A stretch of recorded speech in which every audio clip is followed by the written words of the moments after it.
நல்லா கவனிங்க. இந்த அதிகாரத்தை நீங்கள் பல முறை வாசிச்சிருப்பீங்க. இது வரைக்கும் உங்களுக்கு அதிகாரம் கிளியராக புரியும்.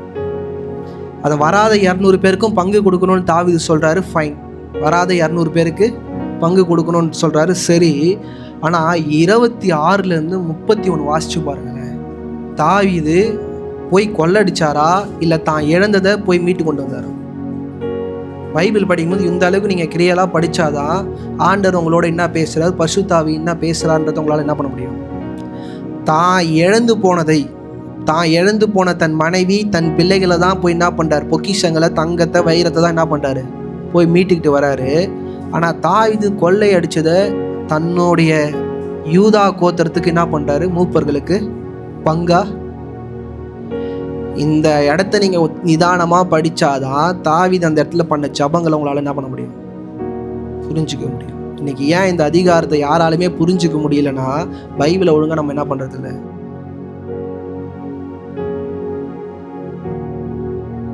கர்த்தருடைய நாமம் மகிமைப்படுவதாக. இந்த காலை வேளையிலும் கூட இந்த அதிகாரத்தை நாம் படிக்கும் போது நன்றாய் தெரிந்த ஒரு காரியம், இந்த அதிகாரம் சகலத்தையும் திருப்பிக் கொள்வாய். இந்த காலை வேளையில் சகலத்தையும் நாம் திருப்பிக் கொள்ள வேண்டியது மிக மிக அவசியம். இன்னைக்கு சகல காரியத்தையும் நாம் திருப்பிக் கொள்ள சில மணி நேரங்களே உள்ளது. ரட்சிக்கப்பட்ட பிள்ளை இதை நன்றாய் புரிந்து கொள்ள வேண்டும். சில காரியங்களை நம்ம இழந்து போனோம்னா அது சில மணி நேரங்களில் அதை நம்ம என்ன பண்ணணும், திருப்பி கொள்ள வேண்டியது அவசியம். கால தாமதமாகிவிட்டால் நம்மளால் என்ன பண்ண முடியாது, சில காரியத்தை திருப்பி கொள்ள முடியாது. இன்றைக்கி ரட்சிக்கப்பட்டு இங்கே அமர்ந்திருக்கிற உங்களுக்கு இன்றைக்கி இது வரைக்கும் இந்த அதிகாரத்திலிருந்து நீங்கள் பார்க்காத சில விஷயங்களை நான் உங்களுக்கு சொல்லி சொல்ல விரும்புகிறேன். இந்த அதிகாரம் சகலத்தையும் திருப்பி கொள்வாய் என்று மாத்திரம் இல்லை, நியாய தீர்ப்புக்கு முன்பாக நிற்கிற தாவீது. என்னது? நியாய தீர்ப்புக்கு முன்பாக நிற்கிற தாவீது. இது வரைக்கும் நீங்கள் இப்படி கேட்கலனாலும் இந்த அனுபவத்தில் இந்த வார்த்தைகளை நீங்கள் படிக்கும் போது இந்த இடத்துல இருந்து நீங்கள் யோசிக்கும் போது தான் தெரியும் இங்கே நடந்த காரியம் டோட்டலாக வேறு. ஆனால் நம்ம அநேக நேரம் படிக்கும் போது நம்முடைய கவனம் எங்கே இருக்குன்னா தாவீது சகலத்தையும் திருப்பி கொண்டார்.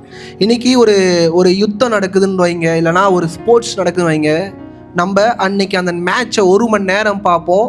அன்னைக்கு எதிர் டீமும் சரி இந்த டீமும் சரி போராடின சில காரியங்களை மட்டும்தான் நமக்கு தெரியும். அவங்க என்ன பண்ணிட்டாங்க, ஜெயம் பெற்றுட்டாங்க. ஆனால் இந்த ஜெயத்துக்காக அந்த டீம் எவ்வளோ நாட்கள் பயிற்சி எடுத்ததுன்றது என்ன பண்ண மாட்டோம், நம்மளால் பார்க்க முடியாது. அநேக விக்ட்ரிக்கு அநேக ஜெயத்துக்கான ரகசியத்தை நம்ம பார்க்க என்ன பண்ணிடுறோம், மறந்துடுறோம். இங்கேயும் கூட தாவீது சில காரியங்களை பண்ணியிருக்கிறார்.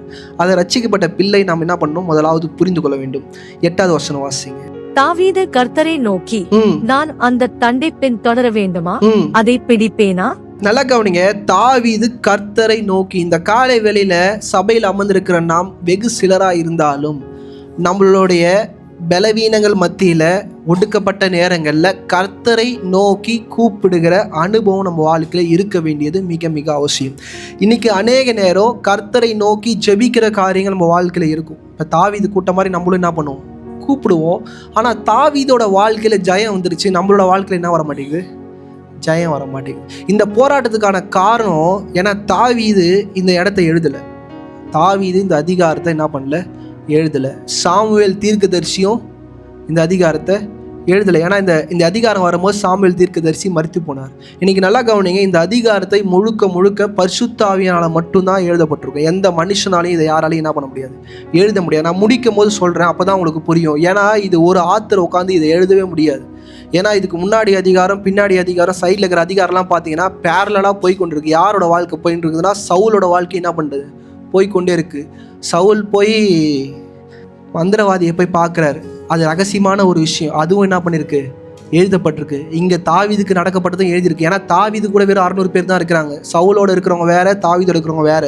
அப்போ இது 2 காரியத்தையும் ஒரு நபர் எழுதுறான்னா பரிசுத்த ஆவியினால ஏவப்பட்டு தான் என்ன பண்ண முடியும், எழுதப்பட முடியும். இதை யார் எழுதுனான்னு நமக்கு என்ன பண்ணாது, தெரியாது. அது நமக்கு முக்கியம் இல்லை. இந்த காலை வேளையில நீங்கள் நன்றாய் புரிந்து கொள்ள வேண்டிய காரியம், இந்த உலகப்பிரகமான காரியங்களோ நம்ம தொழிலாக இருக்கலாம், நம்ம வேலையாக இருக்கலாம், எதை நம்ம இழந்து போனாலும் ஒரு பிரச்சனையும் இல்லை, நம்மளால் திருப்பி கொள்ள முடியும். இந்த அதிகாரம் அதை தான் என்ன பண்ணுது, நமக்கு சொல்லுது. நம்ம இழந்தது உலகப்பரமான காரியங்கள் எவ்வளோ இருந்தாலும் அதை என்ன பண்ண முடியும், நம்மால் நிச்சயமாய் திருப்பி கொள்ள வேண்டும். பட் நம்ம இந்த அதிகாரத்தின் தெளிவான ரகசியங்களை நம்ம என்ன பண்ணணும், முதலாவது புரிஞ்சு கொள்ள வேண்டும். இந்த இடத்துல நல்லா கவனிங்க. தாவீது தனக்கு உண்டான 2 மனைவி, பிள்ளைகள், அவனுக்கு இருந்த திரளான கூட்டத்தோட ஜனங்களை என்ன பண்ணிட்டான், தொலைச்சிட்டா. 600 பேர் அவங்க கூட யுத்தம் செய்கிறவர்கள் இருக்கிறாங்க. அந்த 600 பேருக்கு மனைவிகள் இருக்கிறாங்க, பிள்ளைகள் இருக்கிறாங்க. அவர்களை என்ன பண்ணிட்டான்? தொலைச்சிட்டான். இன்னைக்கு நீங்க 2-3 வாசிங்கள. அதிலிருந்த ஸ்திரீகளாகிய சிறியவர்களையும் பெரியவர்களையும் சிறைப்பிடித்து ஒருவரையும் கொன்று போடாமல் அவர்களை பிடித்துக் கொண்டு தங்கள் வழியே போய்விட்டார்கள். தாவீதும் அவன் மனுஷரும் அந்த பட்டணத்திற்கு வந்தபோது இதோ அது அக்கினியினால் சுட்டெரிக்கப்பட்டது என்றும். நல்லா கவனிங்க, தாவீது திரும்பி வராரு. 3 நாள் பிரயாணப்பட்டு பெலிஸ்தியர் இடத்துல இருந்து என்ன பண்றாரு? திரும்பி வராரு. திரும்பி வந்தா ஒண்ணுமே இல்லை. இன்னைக்கு அநேக நேரம் இப்படிப்பட்ட ஒரு சூழ்நிலைக்குள்ள நம்ம என்ன பண்ணலாம்? கடந்து போகலாம். நீங்க யோசிச்சு பார்த்தீங்களா? ஒருத்தவங்க டயர்டாகி வீட்டுக்கு வரும்போது அவங்க முதலாவது பார்க்க வேண்டிய காரியம்னா, மனைவி கிட்ட ஒரு காஃபி கிடைக்குமா, ஒரு ஜூஸ் கிடைக்குமா, வந்தவொடனே உட்கார சொல்லி ஃபேன் போட சொல்லி ஏசி போட சொல்லி இப்படிப்பட்ட காரியங்கள்லாம் என்ன பண்ணுவோம்? நம்ம எதிர்பார்ப்போம். ஒரு வீட்டுக்குள்ளே வந்தவொடனே நம்ம எதிர்பார்க்குற ஒரு காரியம் ரெஸ்ட். ஆனால் தாவீது வீட்டுக்குள்ளே வந்தோடனே என்ன இல்லை? ரெஸ்ட் இல்லை. மொத்தத்தையும் என்ன ஆட்டாங்க? சூறையாடிட்டாங்க. இந்த அதிகாரம் படிக்கும்போது ஆண்டவர் ஏதோ தேவனாகிய கர்த்தர் தாவீது மேலே கிருபையாக இருந்த மாதிரி இருக்கும். ஏன்னா ஒருத்தவங்களையும் கொண்டு போடல. ஒரு மனைவியும் சரி, ஒரு பிள்ளைகளையும் சரி என்ன பண்ணல, யாரும் கொண்டு போடல. நீங்கள் இந்த இடத்துல பார்க்கும்போது தான் தெய்வனோட பெரிதான கிருபை தாவீதோட வாழ்க்கையில் கொஞ்சம் இருக்கிறது போல தெரியும். ஏன்னா 1 சாமுவேல் 27 அதிகாரம் 8-9. அங்கே இருந்து தாவீதும் அவன் மனுஷரும் கெசூரியர் மேலும் கெஸ்ரியர் மேலும் அமலேக்கியர் மேலும் படையெடுத்து போனார்கள். நல்லா கவனிங்க, அமலேக்கியர் மேலேயும் யார் யுத்தம் எடுக்கிறார்னா தாவீது என்ன பண்றாரு? யுத்தம் எடுக்கிறார். இன்னைக்கு அமலேக்கியர் யுத்தம் பண்ணும் போது தாவீதோட குடும்பத்தை என்ன பண்ணல? ஒண்ணுமே பண்ணல. தாவீதோட ஜனத்தை என்ன பண்ணல? ஒண்ணுமே பண்ணல. ஆனா நம்ம தாவீது இருக்கிறார்ல, அவர் யுத்தம் பண்ணாருன்னா என்ன பண்ணுவாரு பாருங்க, படிங்க. சூருக்கு போகிற எல்லை துவக்கி எகிப்து தேசம் மட்டும் இருக்கிற நாட்டிலே பூர்வ காலம் துவக்கி குடியிருந்தவர்கள் இவர்களே. தாவீது அந்த நாட்டை கொள்ளையடிக்கிற போது, நல்லா கவனிங்க, தாவீது ஒரு நாட்டை கொள்ளடிக்கும் போது புருஷர்களையும் ஸ்திரீகளையும் உயிரோடே வைக்காமல், புருஷர்களையும் ஸ்திரீகளையும் உயிரோட என்ன பண்ண மாட்டான்? தாவீதுக்கு இறக்கன்ற ஒரு விஷயமே என்ன கிடையாது? கிடையாது. நீங்க எல்லாம் கவனிங்க, தாவீது போய் அடிச்சுட்டு வந்த இடத்துல இருந்து தான் வந்து தாவீது என்ன பண்றாங்க? அடிக்கிறாங்க. யாரும் அவங்க பொண்டாட்டி பிள்ளைங்க மேல என்ன பண்ணல? கை வைக்கல. இந்த இடத்துல ஏதோ சம்திங் பரிசுத்த ஆவியானவரும் சரி, தாவீதை உண்டாக்கின கடவுளும் சரி, தாவீதோடு சில காரியங்களை பேசி கொண்டு இருக்கிறார். இதை நீங்க புரியணும். இந்த அதிகாரத்தை ஏதோ சும்மா படிச்சுட்டு நீங்க தாண்டி போறதுனால தான் நம்ம வாழ்க்கையில் ஏதோ ஒரு பிரச்சனைகள் நடக்கும்போது, போராட்டங்கள் நடக்குது, அது ஏதோ டெஸ்ட்ன்னு நினைக்கிறோம். அது டெஸ்ட் இல்லை. கடவுள் நம்மளோடு பேசி கொண்டு இருக்கிறார், நம்ம குடும்பத்தோடு பேசி கொண்டிருக்கிறார்ன்ற உணர்வு நமக்குள்ள இல்லை.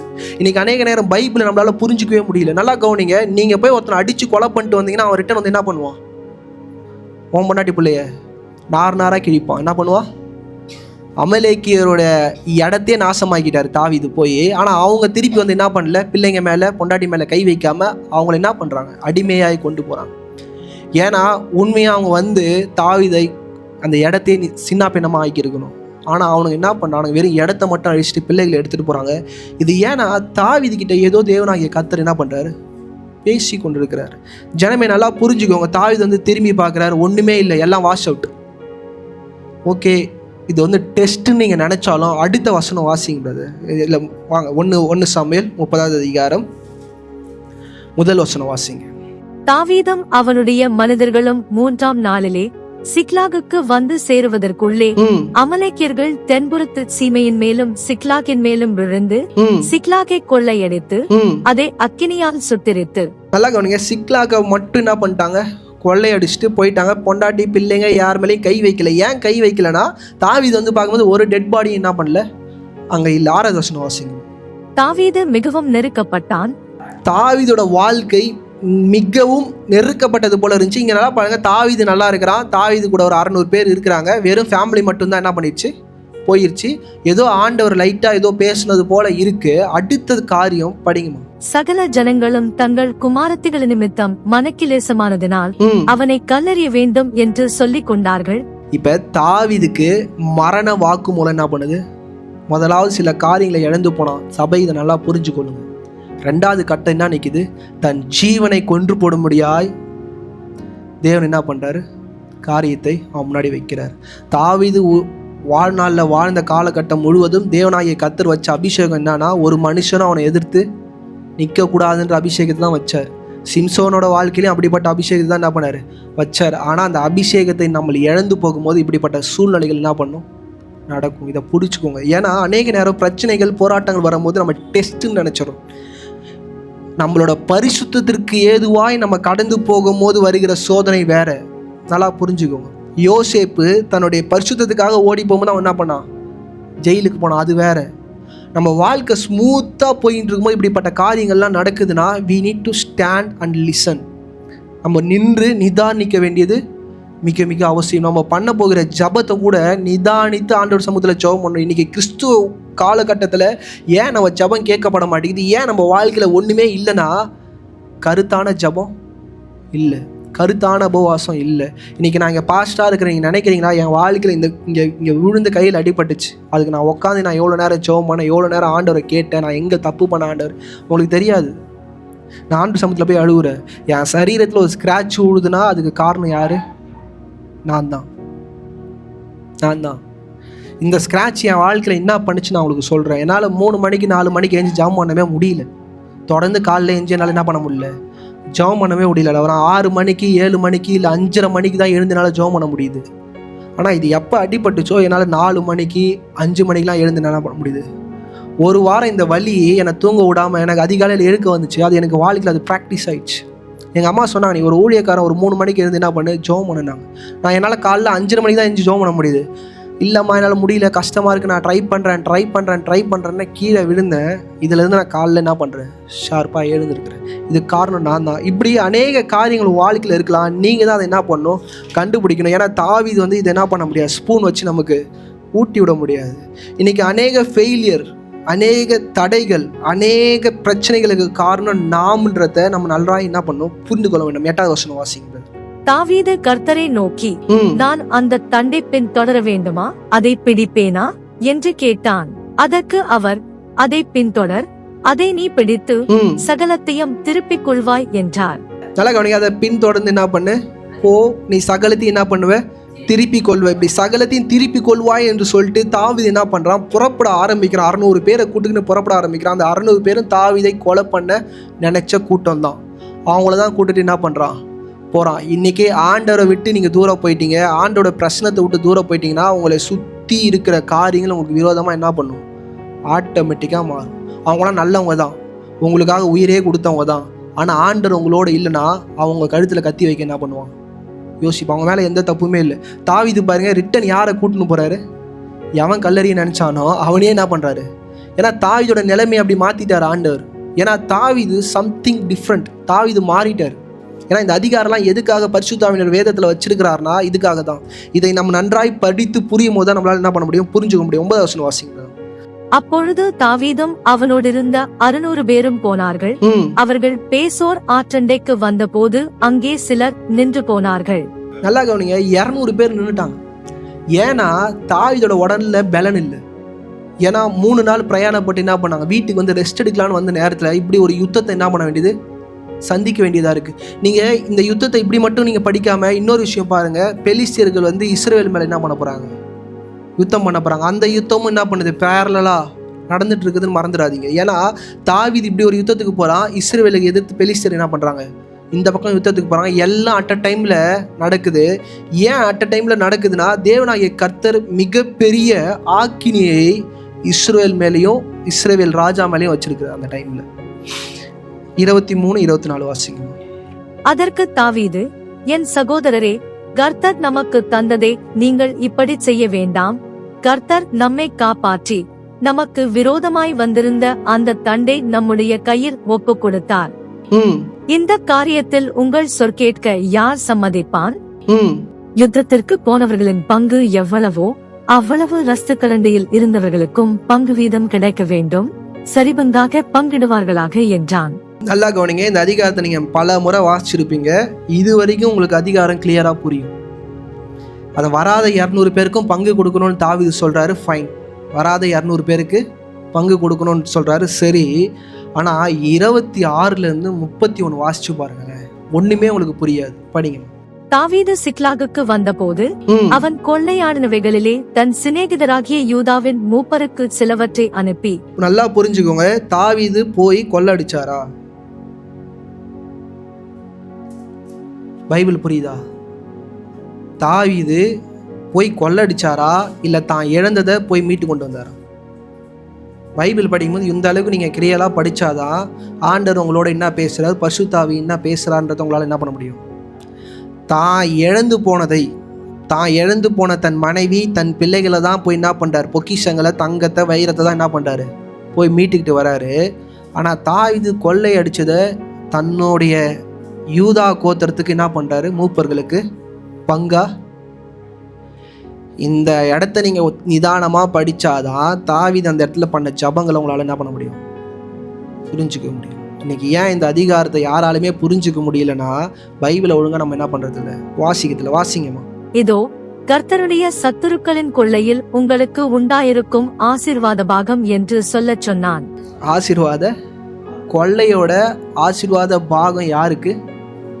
இஸ்ரவேலில் இருக்கிறவங்களுக்கு என்ன பண்ணுறாரு, கொடுத்து அனுப்புறாரு. இஸ்ரவேல்ல அங்கே யுத்தம் வேற போயிட்டு இருக்கு. அந்த டைம்ல தான் என்ன பண்றாரு, கொடுத்து அனுப்புறாரு. படிங்கம்மா. யார் யாருக்கு அனுப்பினான் என்றால், பெத்தேலில் இருக்கிறவர்களுக்கும், தெற்கான ராமோத்தில் இருக்கிறவர்களுக்கும், யாத்திரில் இருக்கிறவர்களுக்கும், ஆரோவேரில் இருக்கிறவர்களுக்கும், சித்மோத்தில் இருக்கிறவர்களுக்கும், எஸ்தே மோகாவில் இருக்கிறவர்களுக்கும், ராக்காலில் இருக்கிறவர்களுக்கும், எராமியேலியரின் பட்டணங்களில் ஒர்மாவில் இருக்கிறவர்களுக்கும், கொராசானில் இருக்கிறவர்களுக்கும், ஆட்டாக்கில் இருக்கிறவர்களுக்கும், இப்படி பல இடத்துல இருக்கிற தன்னுடைய சொந்த கோத்திரத்தில் இருக்கிற தன்னுடைய சகோதரர்களுக்கு என்ன பண்றாரு, நல்லா கவனிங்க. யுத்தத்தில் இழந்து போனது தாவீது, அதை போய் மீட்டெடுத்தது தாவீது. சம்மந்தமே இல்லாமல் எதுக்கு இது எல்லாத்தையும் கொடுத்தாருன்ற ஒரு விஷயத்த நம்மளால என்ன பண்ண முடியாது, எத்தனை வாட்டி பைபிள் படித்தாலும் புரிஞ்சுக்கவே முடியாது. நீங்கள் 18-19 வாசிங்களாமா. 18-19. அமலேக்கியர் பிடித்து கொண்டு போன எல்லாவற்றையும், நல்லா கவனிங்க, அமலேக்கியர் பிடித்து கொண்டு போன தன்னுடைய 2 மனைவிகளையும் தாவீது விடுவித்தான். எல்லாவற்றையும், தன் 2 மனைவிகளும் தன் பிள்ளைகளையும் தாவீது $1 கூட எக்ஸ்ட்ரா என்ன பண்ணல, எதுவுமே எடுக்கல. ஏதோ யுத்தம் செஞ்சாரு, ஜெயிச்சாரு, தன்னுடைய சகோதரர்களுக்கு காரியத்தை கொடுத்தாருன்னா ரைட்டு. ஆனா தனக்கு உண்டானதை திருப்பி மீட்டெடுத்து அதுலேருந்து எல்லாருக்கும் என்ன பண்றாரு, கொடுக்கிறார்ன்ற போது பரிசுத்த ஆவியானவர் இங்கே எதை பேசுகிறார் என்று ரட்சிக்கப்பட்ட பிள்ளைகளுக்கு நன்றாய் புரிந்து கொள்ள வேண்டியது மிக மிக அவசியம். இன்னைக்கு பரிசுத்த ஆவியானவர் இந்த அதிகாரத்தை நான் எழுதினார், நான் ஸ்டார்டிங்லேயே சொன்னேன். இந்த story it's not about losing. தனக்கு உண்டான காரியத்தை தாவீது இழந்து போனதை குறித்ததான கதை அல்ல. தாவீது இழந்து போன விஷயமே வேறு. இன்னைக்கு நம்மளோட வாழ்க்கையிலே நம்ம இழந்து போன காரியம், ஆசீர்வாதம், மேன்மைகள் நினைக்கிறோம். நம்ம இழந்து போன காரியமே வேற. இன்னைக்கு நான் இந்த அதிகாரத்துக்கு நான் வைக்கிற டைட்டில், தலைப்பு என்னன்னு பார்த்தீங்கன்னா, நியாய தீர்ப்புக்கு நேராய் நிற்கும் சவுலும் தாவீதும். புரியுதா? நியாய தீர்ப்புக்கு நேராய் நிற்கிற சவுலும் தாவீதும். இன்னைக்கு தாவீதுக்கும் அமலேக்கியருக்கும் சண்டை. அங்கே அந்த பக்கம் நீங்கள் திரும்பி பார்த்தீங்கன்னா சவுலுக்கும் பெலிஸ்தியருக்கும் என்ன பண்ணுறது, சண்டை. தாவீதோட வாழ்க்கையும் மரணத்துக்கு நேராக நிற்கிது, சவுலோட வாழ்க்கையும் மரணத்துக்கு நேராக நிற்கிது. இதை ரட்சிக்கப்பட்ட பிள்ளைங்க நல்லா புரிஞ்சுக்கணும். இஸ்ரவேல் மேலே தேவனாகிய கர்த்தர் அபிஷேகம் பண்ணப்பட்ட 2 ராஜாக்களோட வாழ்க்கையும் த்ரெட்டனில் இருக்கு. ஏன்னா இந்த ஜபம் பண்ணுறதுக்கு முன்னாடி தாவீதுக்கு மேலே கல்லெறி என்ன பண்ணாங்க, தூக்கிட்டாங்க. தாவீதோட லைஃபும் மரணம்ன்ற இடத்துல நிற்கிது, சவுலோட வாழ்க்கையும் மரணம்ன்ற இடத்துல நிற்கிது. 1 சாமுவேல் 27:1. பின்பு தாவீது, நான் எந்த நாளிலாகிலும் ஒரு நாள் சவுலின் கையினால் மடிந்து போவேன், இனி சவுல் இஸ்ரவேலின் எல்லைகளில் எங்கேயாவது என்னை கண்டுபிடிக்கலாம் என்கிற நம்பிக்கை அற்றுப்போகும்படிக்கும், நான் அவன் கைக்கு நீங்களாயிருக்கும்படிக்கும், நான் பெலிஸ்தரின் தேசத்திற்கு போய் தப்பித்துக் கொள்வதை பார்க்கிலும் நலமான காரியம் வேறில்லை என்று தன் இருதயத்தில் யோசித்தான். தன்னோட இருதயத்தில் என்ன யோசிச்சான் தெரியுமா? ஆண்டோட பிரச்சனத்தை விட்டு நான் வெளியே போயிட்டேனா, அவர் ஆசீர்வதிக்கப்பட்ட தேசத்தை விட்டு நான் வெளியே போயிட்டேனா, என் இருதயம் என்ன சொல்லுது, நான் நல்லா இருப்பேன், நான் பாதுகாப்பாக இருப்பேன்னு என்ன பண்ணா தாவீது முதல்ல அவனோட இருதயத்தில் தோணுச்சு. இன்னைக்கு நல்லா நான் ப்ரேயரில் நான் சொன்னேன், பரிசுத்த ஆவியானவரை பல முறை இழந்து போன ஒரு மனுஷன் தாவீது. பைபிளை ரெக்கார்ட் பண்ணதுனால அநேகர் அதை புரிஞ்சிக்க முடியல. தாவீது விட்டுட்டு ஓடிட்டான். தேவனாகிய கர்த்தரை இந்த இடத்துல தாவீது 1% கூட என்ன பண்ணல, நம்பவே இல்லை. 2-3 வாசிக்கணும் அதே அதிகாரத்தில். ஆகையால் தாவீது தன்னோடிருந்த 600 பேரோடும் கூட எழுந்திருந்து மாயோகின் குமாரனாகிய ஆகீஸ் என்னும் காத்தின் ராஜாவினிடத்தில் போய்ச் சேர்ந்தான். அங்கே தாவீதும் அவன் மனுஷரும் அவரவர் வீட்டாரும் தாவீதோடே கூட அவன் 2 மனைவிகளாகிய யெஸ்ரயேல் ஊராளாகிய அகினோவாமும் நாபாலின் மனைவியாயிருந்த கர்மேல் ஊராளாகிய அபிகாயிலும் காத் பட்டணத்தில் ஆகீசிடத்தில் தங்கியிருந்தார்கள். நல்லா கவனிங்க. ராஜா கிட்ட போய் என்ன பண்ணிட்டாங்க? தஞ்சம் போயிட்டாங்க. யாருக்கு பயந்து? சவுலுக்கு பயந்து. இன்னைக்கு அநேக நேரம் நம்ம காரியங்களை இப்படிதான் செஞ்சிடறோம். ஆண்டவர் இருப்பாரு, ஜபம் இருக்கும், எல்லாம் இருக்கும். ஆனா நம்ம மைண்ட் என்ன சொல்லுது? நம்ம மைண்ட் என்ன சூதானமா சொல்லுதோ அதை என்ன பண்றோம்? செஞ்சிருவோம். 5வது வசனம் வாசிங்க. தாவீது ஆகீசை நோக்கி, உம்முடைய கண்களில் எனக்கு தயை கிடைக்குமானால். இந்த காலை வேளையில சொல்றேன், தாவீதோட இருதயம் எப்பயுமே வாயை தந்து என்ன சொல்லும்? ஆண்டவரே, உம்முடைய கண்கள்ல எனக்கு கிருபை கிடைச்சா நான் என்ன பண்ணுவேன்? இந்த பூமியில பிழைப்பேன்னு சொன்ன அதே வாய் ராஜாவை பார்த்து சொல்லுது, உம்முடைய கண்கள்ல எனக்கு கிருபை கிடைக்குமா? இன்னைக்கு அநேக நேரம் இந்த தப்பை நம்ம பண்றோங்க. இந்த ஜபம், அந்த 30வது அதிகாரத்தில் அவன் பண்ண ஜபத்தில் இது எல்லாமே அடக்கத்தில் இருக்குது. ஆனால் இது எதுவுமே நமக்கு என்ன பண்ணாது? புரியாது. நான் சொல்ல உங்களுக்கு புரியும். ராஜா பார்த்து சொல்லிட்டான், உம்முடைய கண்கள் எனக்கு என்ன கிடைக்கணும்? அவன் மேலே ராஜான்ற அபிஷேகம் இருக்குன்றதையே மறந்துட்டு, கர்த்தர் அவனோடு இருக்கிறார்ன்றதையே மறந்துட்டு அவன் போய் என்ன பண்ணிட்டான்? படிங்கம்மா. நான் வாசம் பண்ணும்படி நாட்டில் உள்ள ஊர்களிலே ஒன்றில் எனக்கு இறந்தாரும் உம்முடைய அடியான் உம்மோடே கூட. அவன் யாரு? நான் உம்முடைய. தாவீது எல்லா டைமும் சங்கீதத்துல நான் உம்முடைய அடியான் சொன்ன வாய் ராஜா பார்த்து நான் உம்முடைய. தாவீது பாத்தீங்களா? தாவீதுக்கே இப்படி சறுக்குதுன்னா நம்ம ஏமாத்துறோம். நல்லா யோசிச்சு பாருங்க. தாவீதுக்கே இப்படி சறுக்குதுன்னா நம்ம ஏமாத்துறோம். 6-7 வாசிங்க. அப்பொழுது ஆகீஸ் அன்றைய தினம் சிக்லாகை அவனுக்கு கொடுத்தான். அது நிமித்தம் சிக்லாக் இந்நாள் வரைக்கும் யூதாவின் ராஜாக்களை சேர்ந்திருக்கிறது. தாவீது பெலிஸ்தரின் நாட்டிலே 1 வருஷமும் 4 மாதமும் குடியிருந்தான்.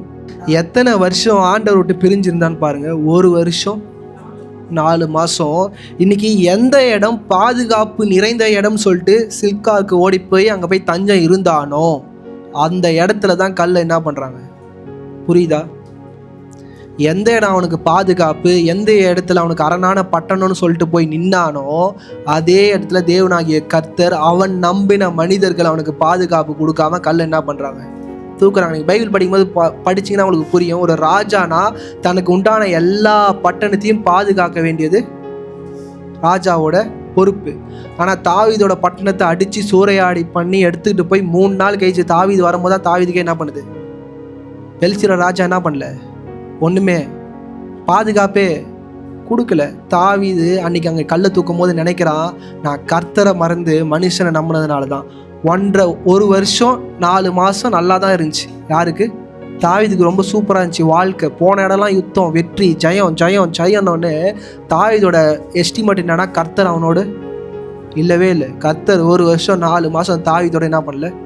இல்லவே இல்லை. இன்னைக்கு நம்ம அடி வாங்கும் போது இதை நம்ம புரிந்து கொள்ள வேண்டியது மிக மிக அவசியம். இன்னைக்கு எந்த இடம் அவனுக்கு பாதுகாப்பான இடம்னு தாவீது நம்பினானோ அந்த இடத்துல தான் அவனுக்கு பாவமே என்ன ஆயிடுச்சு? அவன் வாழ்க்கையில உண்டாயிடுச்சு. சவுலோட வாழ்க்கையில சவுலும் கிட்டத்தட்ட இப்படிப்பட்ட இடத்துல தான் என்ன பண்றான்? கடந்து போறான். 1 சாமுவேல் 28வது அதிகாரம் 5-6. சவுல் பெலிஸ்தரின் பாளையத்தை கண்ட போது பயந்தான். என்ன பண்ணா? பயந்தான். தாவீதும் சவுலை பார்த்து பயந்து என்ன பண்றான்? பெலிஸ்தர்கிட்ட ஓடுறான். சவுலும் பெலிஸ்தர்களை பார்த்து என்ன பண்றான்? பயப்படுகிற இடத்துல தான் என்ன பண்றான்? இருக்கிறான். இன்னைக்கு பயம் நம்ம வாழ்க்கையில உண்டாகும் போது இந்த 2 ராஜாக்களும் 2 விஷயத்த நமக்கு சொல்லி தராங்க. ரட்சிக்கப்பட்ட பிள்ளைகளுக்கு 2 ராஜாக்கள் சொல்லி கொடுக்குற விஷயத்தை தான் நான் என்ன பண்ண போறேன்? இன்னைக்கு பிரசங்கம் பண்ண போறேன். சவுலும் பயந்துருக்கிறான், தாவீது என்ன பண்றான்? பயந்துருக்கிறான். ஆனா 2 பேரோட ஜபமும் வேறன்றதை என்ன பண்ணோம்? நம்ம புரிந்து கொள்ள வேண்டியும். 6வது வசனம் வாசிங்க. சவுல் கர்த்தரிடத்தில் விசாரிக்கும் போது, நல்லா கவனிங்க, அவனுக்கு பிரச்சனை, அவனுக்கு பயன்னும் போது சவுலும் எங்க போறான்? கர்த்தர் இடத்துக்கு தான் போறான். தாவீதும் கர்த்தர் இடத்துக்கு தான் போறான். ஆனா ஜபங்களுக்கான பதில் வேறையா என்ன பண்ணுது? மாறுது. படிங்க பிரதர். சவுல் கர்த்தரிடத்தில் விசாரிக்கும் போது கர்த்தர் அவனுக்கு சொப்பனங்களினாலாவது ஊரீமினாலாவது தீர்க்கதரிசிகளினாலாவது மறு உத்தரவு அருளவில்லை. கர்த்தர் சவுலோடு கொஞ்சம் கூட என்ன பண்ணல? பேசவே இல்லை. இன்னைக்கு அநேக நேரம் நம்ம ஜபம் அப்படி இருக்கா? அப்ப கொஞ்சம் சிந்திச்சு பாருங்க. Even I am pastor, sometime my prayer also like that only. என்னோட ஜபம் சில நேரம் அப்படிதான் போகுது. அப்போ நம்ம ஜெபத்தை கரெக்டாக நிதானித்து ஜெபிக்க வேண்டியது மிக மிக அவசியம். 8 மணி நேரம் கூட ஜெபம் பண்ணிடலாம், ஆனால் அவரோட பாதத்துக்கு கொண்டு போகிறது ரொம்ப ரொம்ப கஷ்டம். சவுல் முட்டி போட்டு பார்த்துட்டான், குட்டிக்காரணம் போட்டு பார்த்துட்டான், ஒன்றுமே என்ன பண்ணல, ஆண்டவர்கிட்டேருந்து வரல. 7வது வசனம் வாசிக்கிறது சத்தமா.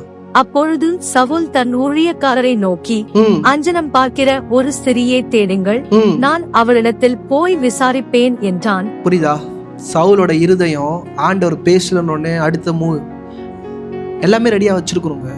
ஆண்டவர்கிட்ட போவோம், ஆண்டவர் கரை நீட்டலன்னா அடுத்தது என்ன பண்ணலான்னு நமக்கு என்ன பண்ணும் நல்லா தெரியும். இப்படி ஓடுகிற ஓட்டம் வந்து மரணத்தை தான் என்ன பண்ணும் இந்த பூமியில் உங்களுக்கு உண்டு பண்ணி தரும்.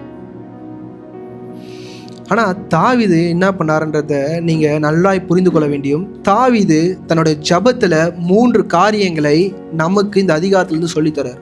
3 விஷயம் மிக மிக அவசியமான ஒரு விஷயம். 1 சாமுவேல் 30வது அதிகாரம் 6வது வசனம். தாவீது மிகவும் நெருக்கப்பட்டான், சகல ஜனங்களும் தங்கள் குமாரத்திகள் நிமித்தம் மனக்கிலேசமானதினால் அவனை கல்லறிய வேண்டும் என்று சொல்லிக் கொண்டார்கள். இதோ பாருங்க, மரணத்தின் விளிம்புல தாவீது நிற்கும் போது தாவீது என்ன பண்றான்னு நல்லா யோசிச்சு பாருங்க, படிங்கம்மா. தாவீது தன் தேவனாகிய கர்த்தருக்குள்ளே தன்னை திடப்படுத்திக் கொண்டான். தாவீது தன் கர்த்தர் இடத்துல ஏறெடுத்து ஜெபம் பண்ணல. இன்னைக்கு சபை இதுதான் நல்லா என்ன பண்ணும் புரிஞ்சுக்கணும். பிரச்சனை வந்துருச்சு, மரண ஓலம் காதுல கேட்டுருச்சு, தாவீது என்ன பண்ணல, ஆண்டவரே என்னை காப்பாத்துன்னு எடுத்தோடனே வாயை திறந்து பேசல. முதல் காரியம் தாவீது சொன்னது, கர்த்தர் இடத்துல தன்னை திடப்படுத்தி கொண்டான். அவனோட வாழ்க்கை ஓட்டத்தை ஒரு விஷயம் உட்காந்து யோசிக்கிறான். நான் இம்மட்டுமா என்ன பண்ணிட்டேன், எந்த இடத்துல நான் தப்பு பண்ணிட்டேன், எந்த இடத்துல கர்த்தருக்கு விரோதமான காரியம் நான் பண்ணிட்டேன், என் வாழ்க்கையில எந்த தேவனுக்கு அருவருப்பா இருந்துச்சுன்னு உட்காந்து யோசிக்கிற இடத்துல தாவீது வந்துட்டான். ஏன்னா தாவீதுக்கு தெரியும், மண்டையில ஒண்ணுமே இல்லாம பிளைண்டா போய் ஆண்டவரே என்ன ஆண்டவர் கேட்க மாட்டாரு. ஏன்னா சவுலுக்கு அங்க நடந்ததுதான் தாவீதுக்கு என்ன பண்ணும் நடக்கும். நான் இன்னைக்கு உண்மையா சொல்றேன், தாவீது இந்த இடத்துல ஒரு தப்பான ஒரு ஜெபத்தை எடுத்திருந்தானா 2 ராஜாவையும் முடிச்சுட்டு இருப்பாரு. இஸ்ரவேலோட 2 ராஜாவை என்ன பண்ணிட்டாரு முடிச்சுட்டு புதிய ராஜாவை என்ன பண்ணிருப்பாரு உருவாக்கி இருப்பார். ஆனா தாவீது உஷாரா ரெடி ஆயிட்டான், தன்னை என்ன பண்றான் திடப்படுத்தி கொள்ளுகிற இடத்துக்கு போயிட்டான். 2வது காரியம் வாசிங்கம்மா, 7வது வசனம். தாவீது அகிமெலேக்கின் குமாரனாகிய அபியத்தார் என்னும் ஆசாரியனை நோக்கி, நல்லா கவனிங்க, அவன் யாரை கூட்டான், ஒரு ஊழியன்னா வேலை செய்யற ஒரு ஆளை கூட்டு இந்த பில்லி சுனியெல்லாம் பண்ற இடத்துக்கு போலான்னு சொல்லிட்டு கூப்பிட்றான். ஆனா தாவீது அடுத்த மூவே ஆசாரியனை என்ன பண்றான் கூப்பிடுறான். இன்னைக்கு சபை இந்த இடத்த நல்லா புரிஞ்சுக்கணும். தாவீதுக்கு நல்லா தெரியும், என் ஜெபம் இப்போ ஆண்டவர் கேட்க மாட்டாரு. இன்னைக்கு ரட்சிக்கப்பட்ட பிள்ளைக்கு இந்த விஷயம் புரியணும். என் ஜெபத்தை நம்ம நிறைய நேரம் நினைக்கிறோம், போய் ஆண்டவரோட சமூகத்தில் கண்ணீரோடு ஜெபிச்சுட்டு ஆண்டவர் கேட்டு வர. ஆண்டவர் மாதிரி அவ்வளோ ஸ்ட்ரிக்டானவர் யாருமே கிடையாது. அநேக நேரம் உபவாச ஜெபம் நம்ம பண்ணிடுறோம். நான் ஏன் இருதயம் ரொம்ப ஸ்ட்ராங்காக இருக்கணும் இந்த சபைக்கு நான் சொல்லி கொண்டே இருக்கிறேன்னா, தாவீது இந்த இடத்துல ரொம்ப ஸ்ட்ராங். இப்போ ஆசாரியனை கூப்பிடுறான், படிங்கம்மா. ஏபோத்தை என்னிடத்தில் கொண்டு வா என்றான். நல்லா கவனிங்க, தாவீது கிட்ட இருக்கிற ஒரு நல்ல பழக்கம் ஆசாரியனை கனப்படுத்துகிற ஒரு விஷயம். ஆனால் அவன் வாழ்க்கையில பிரச்சனைன்னு வரும்போது ஆசாரியனால ஒன்றும் பண்ண முடியாதுன்னு தாவீதுக்கு நல்லா தெரியும். இது வந்து புதிய ஏற்பாட்டில் யாராச்சும் நீங்கள் சொன்னீங்கன்னா ஆம் அல்லேலூயா நீங்கள் எல்லாரும் சொல்லுவீங்க. ஆனால் பழைய ஏற்பாட்டிலே தாவீது எவ்வளோ தெளிவாக இருந்தான்னு பாருங்க.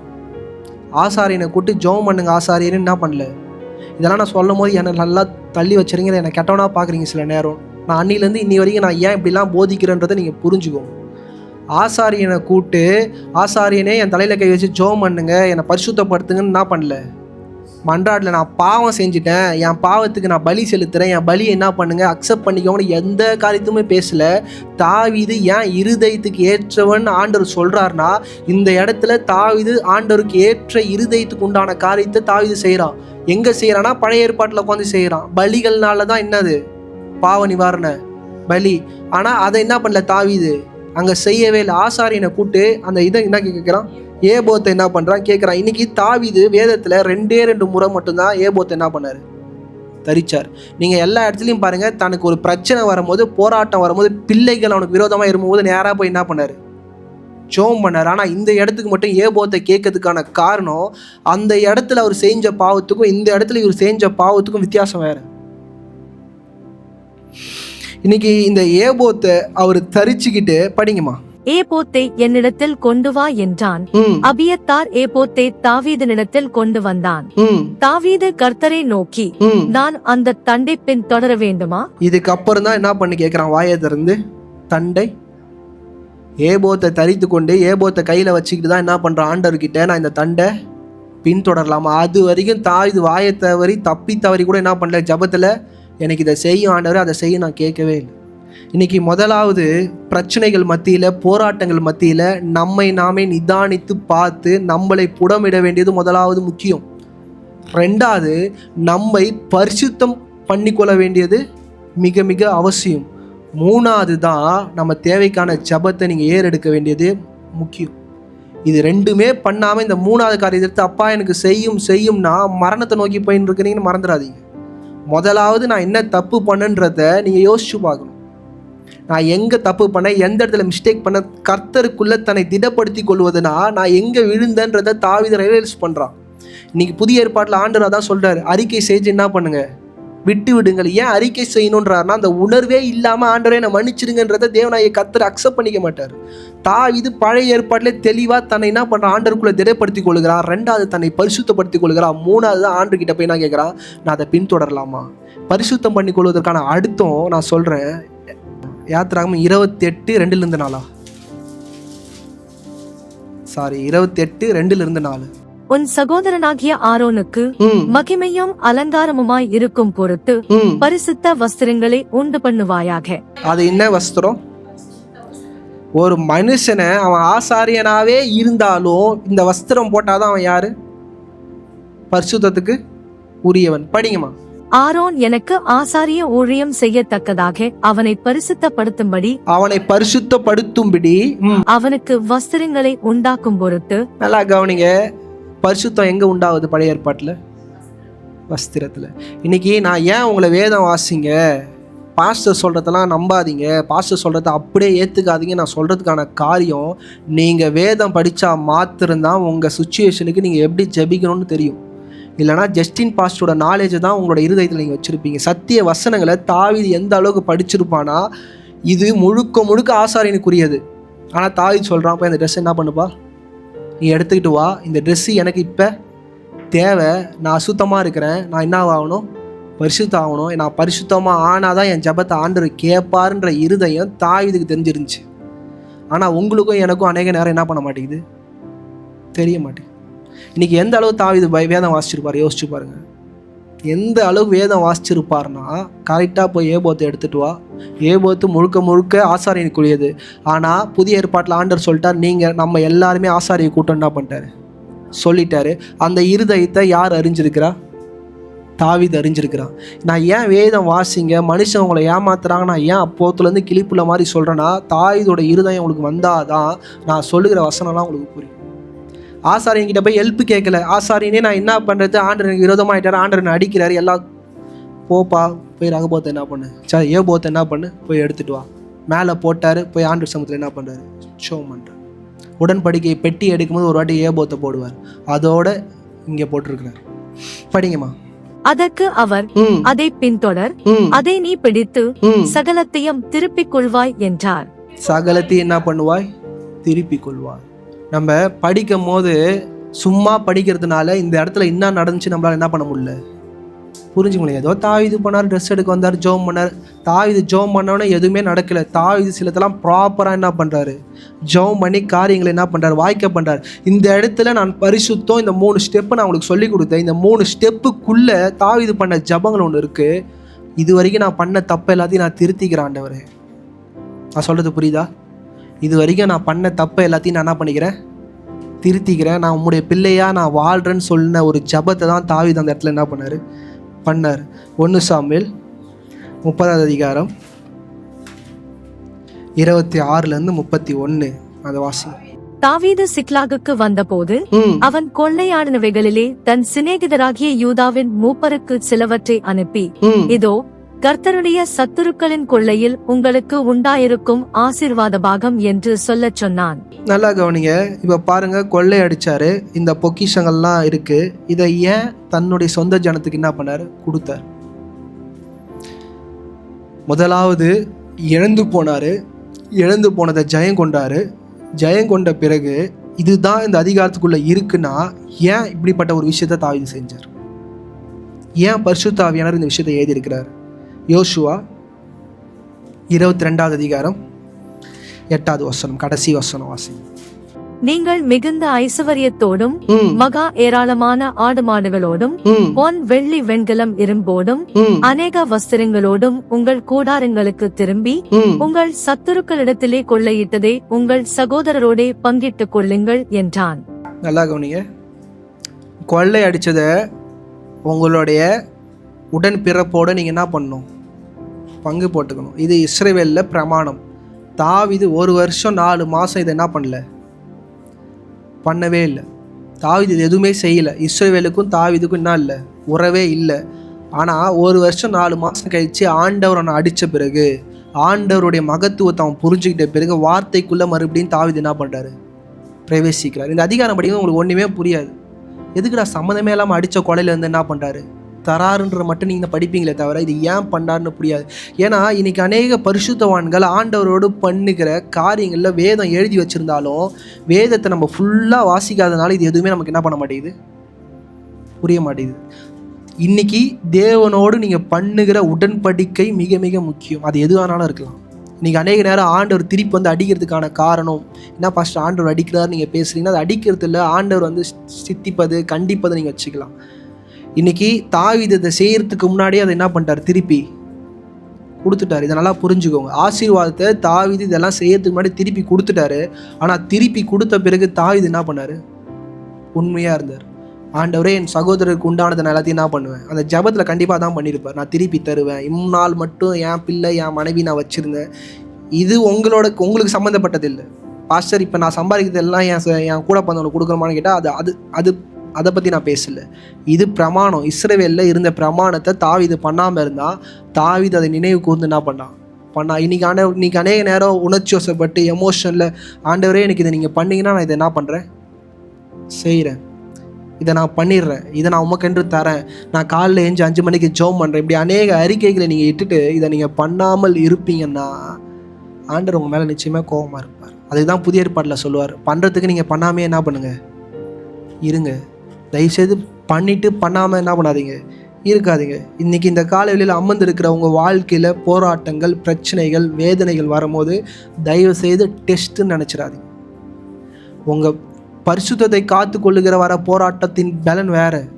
நார்மலாக நம்ம வாழ்க்கையில் அந்த பீஸ், நிம்மதி இல்லாத ஒரு ஓட்டம் நம்ம ஓடிக்கொண்டு இருக்கும் போது நம்ம உட்காந்து யோசிக்க வேண்டியது மிக மிக அவசியம். ஏன்னா இப்படியும் இருக்கலாம். ஏன்னா தாவீது அதை உட்காந்து என்ன பண்ணார்? யோசித்து அவர் பண்ணுகிற ஜெபம் கரெக்டாக இருந்த பட்சத்தில் தேவனாகிய கர்த்தர் அவருடைய ஜெபத்திற்கு பலனை என்ன பண்ணார்? கொடுத்தார். 8வது வசனம் வாசிங்கம்மா கடைசியாக. தாவீது கர்த்தரை நோக்கி, நான் அந்த தண்டை பின் தொடர வேண்டுமா? அதை பிடிப்பேனா என்று கேட்டான். அதற்கு அவர், அதை பின்தொடர், அதை நீ பிடித்து சகலத்தையும் திருப்பிக் கொள்வாய் என்றார். இந்த காலை வேளையில் தாவீது வாழ்க்கையிலேருந்து நம்ம கற்றுக்கொண்ட இந்த 3 விஷயங்களை நீங்கள் கரெக்டாக செய்வீங்கன்னா உங்கள் வாழ்க்கையில் நீங்கள் இழந்து போனது எல்லாத்தையும் உங்களால் நிச்சயமாக என்ன பண்ண முடியும்? திருப்பி கொள்ள முடியும். ஆனால் காலதாமதம் பண்ணாதீங்க. தாவீது விட்ட இடத்துல உடனே என்ன பண்ணார்? பிடிச்சார். ரொம்ப கஷ்டமான சூழ்நிலை தான். கல்லறியை தூக்கிட்டாங்க, எல்லாம் மனைவி இல்லை, பிள்ளை இல்லை. அவனோட இருதயம் எப்படி இருக்குன்னா யோசிக்கவே முடியாத நிலையில் நின்று யோசிக்கிறான், நான் இவ்வளோ தப்பாக பண்ணியிருக்கிறேன். இன்றைக்கி ரொம்ப ஸ்ட்ரெஸ்ஸு பாஸ்டர், ரொம்ப கவலையாக இருக்குது, ரொம்ப அழுத்தமாக இருக்குது, ரொம்ப வேதனையாக இருக்குன்ற மத்தியில் நம்ம பிரச்சனைகள், போராட்டங்கள் எல்லாத்தையும் பார்க்குறோம். தாவீது தேவனாகிய கர்த்தரோடு உண்டான அந்த விரிசலை தான் அதெல்லாம் நோக்கி பார்த்தார். பிரச்சனை கல்லெறிகிற, நான் கல்லை பார்க்கவே இல்லை. நான் எங்கே தப்பு பண்ணேன், எங்கே நான் தப்பு பண்ணேன். அந்த இடத்த தாவீது பிடிச்சதுனால தன்னுடைய ஜீவனை தாவீது என்ன பண்ணான்? காத்து கொண்டான். மீண்டும் இழந்த தன் 2 மனைவி, பிள்ளைகள், தன் குடும்பங்கள், தன்னுடைய தேசத்தை என்ன பண்ணா? திருப்பி கொண்டான். அங்கே யோசிச்சு பாருங்க, சவுலோட வாழ்க்கையை யோசிச்சு பாருங்க. பேரலாம் நடக்குது. நீங்கள் பைபிள் எடுத்து பார்த்தீங்கன்னா ஒரு சினிமா மாதிரி இந்த பக்கம் ஒன்று நடந்துட்டு இருக்குது, இந்த பக்கம் ஒன்று நடந்துட்டு இருக்குது. சவுல் ஓடிட்டு இருக்கிறான், இங்கேயும் இங்கே போய் அஞ்சனை பார்க்கலாம், இங்கே போய் கேட்கலாம். கடைசியில் கத்தி சவுலோட இருதயத்தில் என்ன பண்ணுது? பாயுது. ஜபத்தை தவறாக பண்ணால் இப்படிப்பட்ட இடத்துல நம்ம என்ன பண்ணுவோம்? சிக்கிக்கொள்ளும். இருக்கிற இடங்களை எழுந்து நின்று